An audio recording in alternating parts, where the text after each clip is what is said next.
To all you freelancers, videographers, photographers trying to get into real estate media, I'm going to show you guys how to make your first 3 to 5K a month. And this is what I have personally used to, launch my real estate media agency to get to 16K a month. Before you guys even consider trying to get clients, you guys have to understand your audience and learn how to position your offer. And these two go hand in hand, as you can see, arrow, arrow. You want to build a value-based service rather than just providing some generic photos and videos, which is the goal. That's what lets you charge 2, 3, 4K a client. And by clearly defining what your potential client wants, right here, it's what makes your service valuable. By understanding them, you're able to give them what they want. Let's say you're dealing with a younger generation who care a lot about their image, right? They're going to want to build their social media brand. They're going to want to build, improve their image online. They want to become famous. They want to be well known in their area, right? So if that group of people want to grow their social media brand, you would build your service and offer around that. Hey, I'll shoot your, Instagram reels on top of, listing photos, videos, walkthrough videos, 2D render, 3D renders. And those are just bonuses to whatever I'm offering. By doing that, now your service isn't just based around, oh, I just do your photos and videos. It's around the concept of growing your social media brand.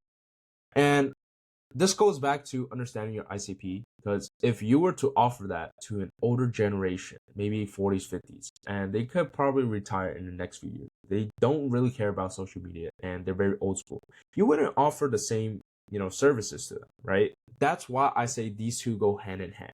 To really understand your ideal customer profile, you just break it into, their demographics, background, professional background, personality traits, pain, struggles, goals, values, mindset, fears and hesitations, whatever would make them say no to your offer or say yes to your offer.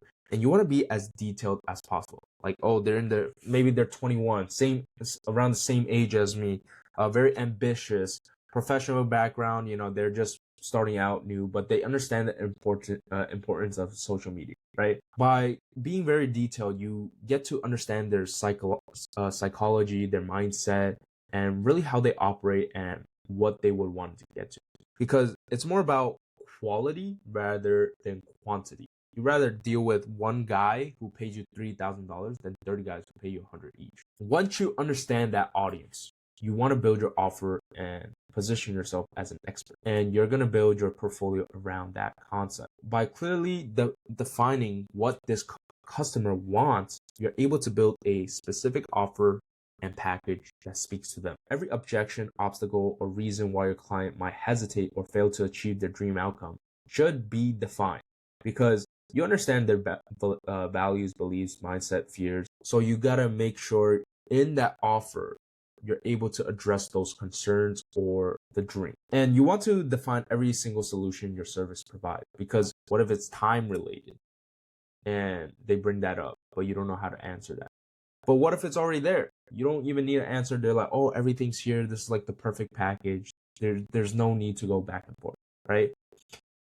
And packaging up your deliverables, right? So this is very important, because if I were to say, hey, I'm going to do your social media brand and I'm going to help you do 2D floor plans, 3D walkthroughs, and whatever extra service, drone service, photos, whatever it is, right?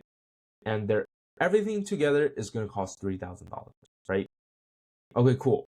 Well, what if I said it like this? Hey, I'm going to shoot your Instagram reels, right? I'm going to give you 5 to 10 Instagram reels. I'm going to shoot it all for you, help build your personal brand. And as a bonus, I'm going to give you all these extra things. And they're going to be like, oh, wow, they're giving me so much on top of the reels. They're thinking they're paying $2,000, $3,000 just for reels, but they're really paying for everything already, right? And those two are the same packages, but they sound so different. And that's what I mean by packaging up your deliverables properly. Guarantees and risk reversals. So pretty much, let's say your service is value-based, there's always going to be doubts, no matter what. So what if you take away the risk and put that risk completely on yourself? Hey, I'm going to help you do all these things, right?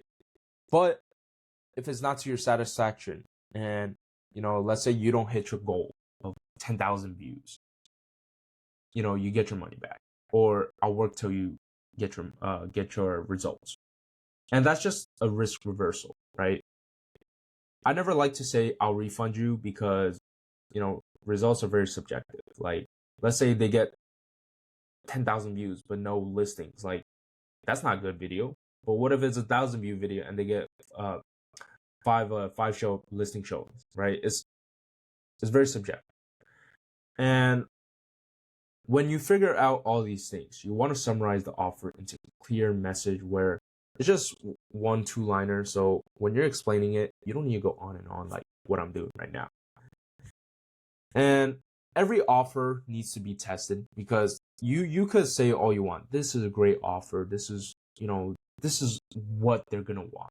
But until you put it onto the market and advertise it to them and tell them you have it, you're never gonna know if it's good or not. And once you understand your audience, you have an offer, you're able to position yourself as a value-based service rather than just some generic photos and videos. You want to find clients to test it, right? Find clients to build your portfolio and test your services. There's really 3 ways to find clients. 1, cold outreach, warm outreach, paid traffic. So paid traffic covers both cold and warm, but you're obviously paying for the traffic, which is running ads on social media, physical ads, posters, letters, flyers, etc. Right? But cold outreach, what I'm mainly talking about is cold calling, emailing, DMing. And how you find these people is through Google Maps, lead scrapers. You could physically meet these people at real estate events, blah, blah, blah. And what you want to collect is name, phone number, email, social media. Just by having these things lets you have access to them. Like, hey, found you guys on Google Maps or lead scraper. You don't want to tell them you scraped them from leads, but you could say you found them from Google Maps. You're in the local area. Wondering if I could just do a free sample shoot for you guys, and just really build my portfolio from there. And if they say no, it's part of the process. This is what sales is. You're gonna get a lot of no's. All you need is your first yes, and now you got your foot in through the door. And once you have your foot in through the door, all you have to say, hey, I'm helping John shoot a property at 123 Main Street. I'm wondering if I could shoot one at yours too. I just want to build my portfolio out. And now it looks like you have experience already, even though it's your first shoot, right? So that's what I mean is, like, once you get your first property shoot, your foot's in through the door, it's easier for you to get more jobs down the line, right? And warm outreach, I think this is the most powerful one. It's reaching out through your own personal network. If you know people who are already real estate agents, getting your foot in through the door is so much easier. You're like, hey, I'm just starting out, wondering if I could do a sample video for you. It's a lot easier to say yes to, because they know you already. They're gonna have some sort of trust with you already. Referrals, I think this is more down the line when you start getting some work done, but referrals are super important, because let's say you have a very satisfied customer, you want to ask them for, you want to upsell them or ask for a referral. And that's pretty much it to how to get your first 3 to 5K, because the goal of all this is get your foot in through the door and build a valuable product rather than some generic photos and videos. This way you can charge 2 to 3K, but like the goal is to charge high ticket rather than multiple mid-low tickets, right? I'm just gonna say it's gonna be hard. It's gonna be the most upfront work you guys will probably ever do, but that's what is required for you to hit 5, 10K, 15, 20K a month. Once you guys get this going, then you can focus on scaling your systems, getting better, hiring teammates, running paid traffic where you don't have to outreach any. By doing these things, you learn the process of your business. By learning the process of your business, you get to be able to teach interns, like whoever you hire, and that's how you scale. That's really all for the video. I know it was very short. I try to be as informative as possible. I probably rambled a bunch, but if you guys have any question, I'm gonna have my calendar link down below.